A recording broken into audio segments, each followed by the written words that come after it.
Alright, you know what? My last video, I was super bipartisan. I didn't give anyone super harsh critiques, and I was super nice about all the other queens. But y'all still had something to say and gave me a bunch of thumbs down and left some comments like, oh, this queen deserves this, blah, blah, blah. You know what? This is my opinion, and that's what I'm here to give you. So if you don't like it, you can just log off. Hello everyone and welcome to my video where I'm going to be talking about Season 8 of RuPaul's Drag Race. On this video I'm going to be talking about the Countdown to 100 and the Season 8 premiere. And I just want to start off by saying that I loved how nostalgic this episode was. I loved how they talked about how it was the 100th queen to enter the show and how they had 100 episodes. I just really loved everything about it.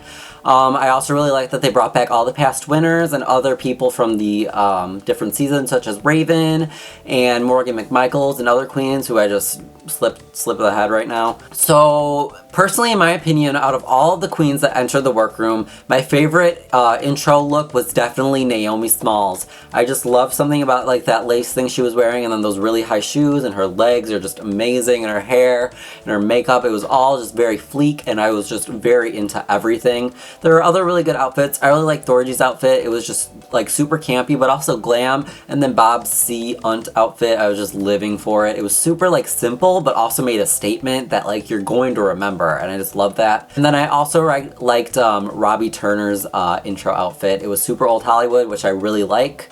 But I'm going to talk a little bit more about Robbie Turner in a little bit. The first mini challenge of the season was a photo shoot with all of the past winners. And I really like this challenge because it showed how the contestants have to not only stand with all of the legends that have come before them, but also stand out amongst them. And I just thought it was super creative. And I love that they brought back all the old queens except for Bianca, but she was busy filming her video. So, I mean, I'm super excited to see Hurricane Bianca as well, but wish she could have been there, but oh well, the challenge was still amazing. And just like, you know, I just have like basic things I want to say about some of the queens that I just had some initial observations about.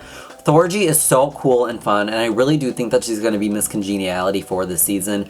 I don't know, I just feel like she's going to get like kind of like a Max or Katya cut where she's not going to be able to make it to the top 3, but we're all still gonna love her anyways, and she will make it to be Miss Congeniality, and I really am hoping for that at this point in the game. Cynthia Lee Fontaine is freaking crazy. She reminds me of Tammy Brown and Yara Sofia if they had a child, where it's Yara, you don't know what she's saying, and it's Tammy, where you don't know what she's saying.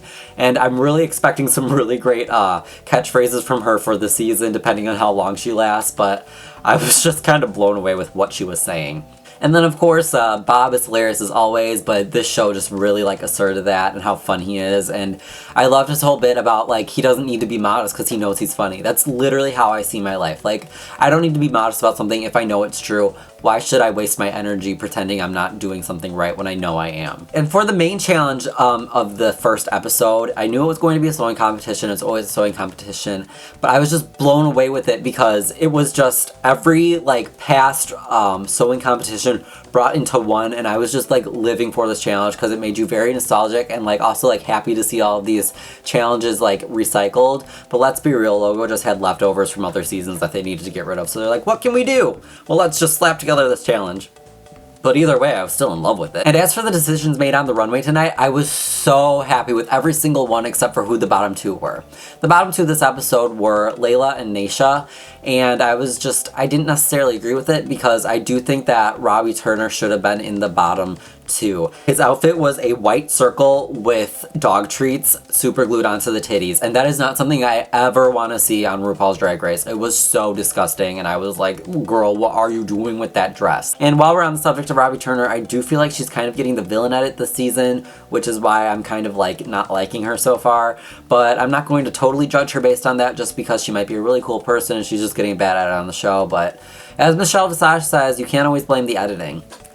Sorry, girl. But as for Layla, I don't think she should have been in the bottom 2 because she constructed this really cool top, and just because the bottom was simple doesn't mean it was bad. Like, the outfit looked complete.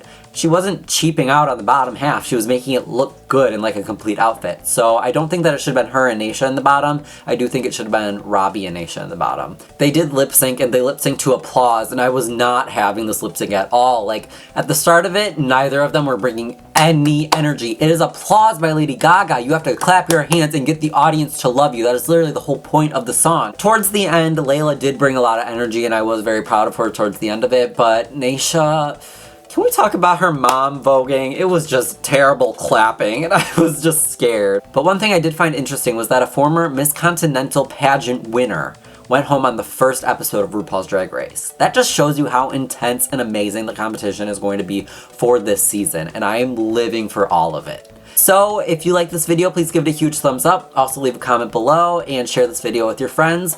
My last video got like 10,000 views and hella thumbs up, and I was just super excited about all of that. So thank you all for watching me and supporting me through this. And until next time, bye-bye. The next queen that I'm going to be talking about is Bob the Drag Queen. And let me just say right now that she will be in the top 3, no doubt, possibly even the winner.